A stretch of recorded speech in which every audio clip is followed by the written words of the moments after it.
अगर एक सुबह आप अपने घर के बाहर बर्फ में जंगल से आते हुए पैरों के निशान देखें, लेकिन उन निशानों का कोई वापस जाने का रास्ता ना हो, तो आप क्या करेंगे? क्योंकि 1922 में एक फार्म हाउस में ठीक यही हुआ था और कुछ ही दिनों के अंदर उस घर में रहने वाले 6 लोग मारे गए। लेकिन असली डर वहां शुरू होता है जब सबूत बताते हैं कि कातिल भागा नहीं था, वो उसी घर में कई दिनों तक रुका रहा। आज मैं आपको सुनाने वाला हूं एक सच्ची, अनसुलझी और बेहद डरावनी कहानी। एक ऐसा केस जिसे 100 साल बीत चुके हैं, लेकिन आज भी लोगों की नींद छीन लेता है। कहानी है एक ऐसे घर की जहां लोग सोचते रहे कि छत से आवाज हवा की है, लेकिन शायद वो आवाज किसी के चलने की थी। ये जगह कोई शहर नहीं थी, कोई गांव भी नहीं। ये था जर्मनी के बवेरिया इलाके में जंगल के पास बना एक अकेला फार्म हाउस, नाम हिंटरकाइफेक। चारों तरफ जंगल, सन्नाटा और बर्फ। घर, खलिहान और पशुशाला सब आपस में जुड़े हुए थे। मतलब अगर कोई अंदर चलता तो बाहर से दिखता नहीं। यहां रहते थे एंड्रियास ग्रूबर, उसकी पत्नी, उनकी बेटी विक्टोरिया, उसके 2 छोटे बच्चे और एक नौकरानी। और फिर अजीब चीजें शुरू हुईं। सबसे पहले छत से आवाजें। रात के सन्नाटे में ऊपर किसी के चलने की आहट, इतनी साफ कि काम करने वाले लोग डर के मारे वहां रुकना नहीं चाहते थे। फिर एक दिन घर में एक अखबार मिला, म्यूनिक का अखबार। लेकिन घर वालों ने कहा, हमने तो ये खरीदा ही नहीं। सोचिए, अखबार अपने आप नहीं आता, कोई लाया था, कोई आया था और किसी ने देखा नहीं। और फिर वो चीज जो इस केस को अमर बना देती है। एंड्रियास ने बर्फ में पैरों के निशान देखे। निशान जंगल से सीधे घर की तरफ आते थे, लेकिन वापस जाने के निशान नहीं थे, जैसे कोई आया हो और फिर कभी गया ही ना हो।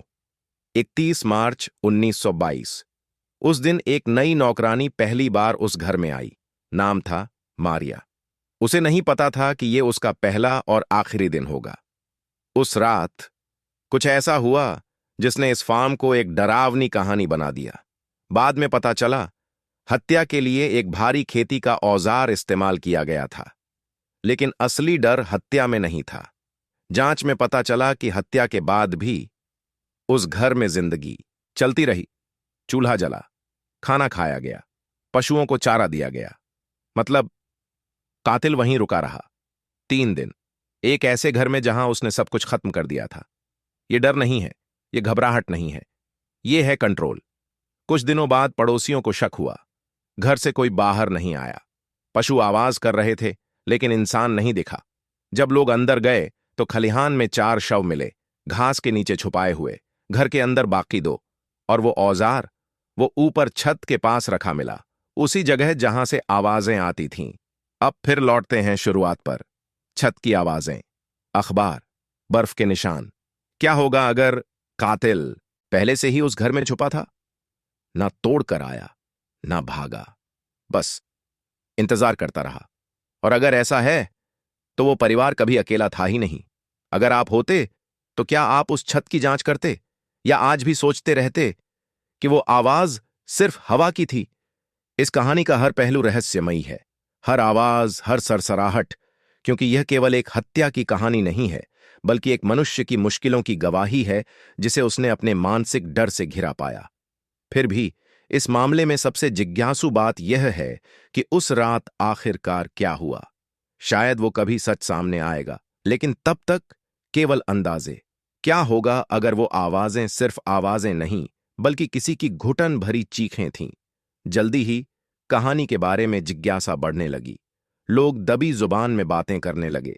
किसी ने कहा, वहां कुछ छुपा हुआ खजाना हो सकता है, जबकि दूसरों ने अंधविश्वास का हवाला दिया। गांव के बुजुर्ग कहते, वहां भूत प्रेत का साया है। कहीं ऐसा तो नहीं कि जिन आत्माओं ने वहां प्रेतवाधित किया वो खुद मदद की गुहार कर रही हों? कहानी विशेष रूप से बचपन में सुनाई गई दास्तानों जैसी बन गई, जहां हर नए सुनने वाले की कल्पना अपना हिस्सा जोड़ देती। क्या खोलेगा वो मुकदमा? हमारी मानवीय मनोस्थिति का एक और राज। जो कुछ भी हो, हिंटरकाइफेक हम सबको सवालों और रहस्यों की एक लंबी श्रृंखला के साथ छोड़ गया। शायद एक दिन हमें जवाब मिलेगा, लेकिन तब तक ये कहानी सुरक्षित रहेगी उन पन्नों में जहां इनकी गूंज लिखी गई है। और इसलिए देखिएगा, कभी कभी बाहर खुले वातावरण में आती मध्यम आवाज के प्रति संवेदनशील रहें, क्योंकि क्या पता किसी की कहानी बस आपके दरवाजे पर दस्तक दे रही हो। आओ उन आवाजों को सुने। शायद अब भी वक्त हो उस अजनबी शांति को नए नजरिए से समझने का।